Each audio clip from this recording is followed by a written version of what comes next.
Hey, it's Mark again, and time for another scintillating episode of Stories from the Road, from the Lyft side of life. Never had any interest to drive for our competitor.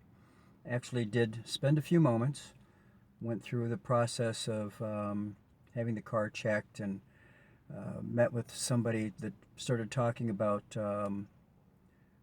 being a driver for our competitor. Shall remain nameless.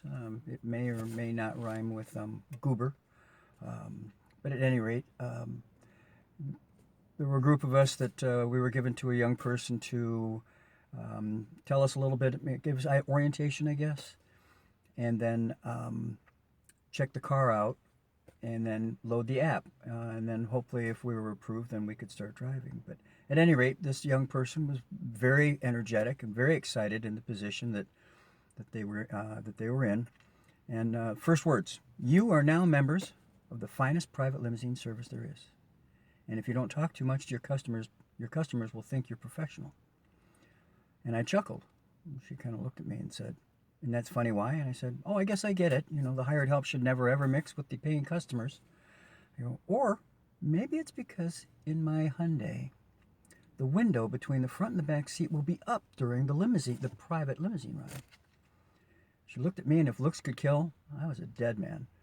She said, "Do you find yourself amusing?" I thought for just a second, absolutely. I go, "That's pretty quick for an old boy." I go, "But you know what? I also find myself is realistic. And your premise is, I could never be, because your premise is so disingenuous.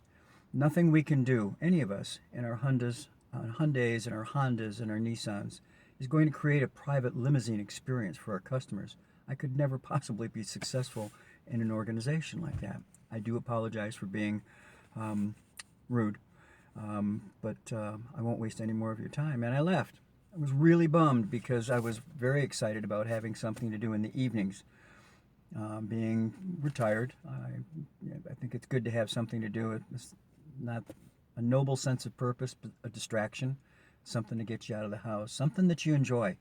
I enjoy meeting people. I've always enjoyed driving, and driving Lyft has been way more fun than I'd ever anticipated. Um, so at any rate, that's kind of who I am and how I started with Lyft and only Lyft.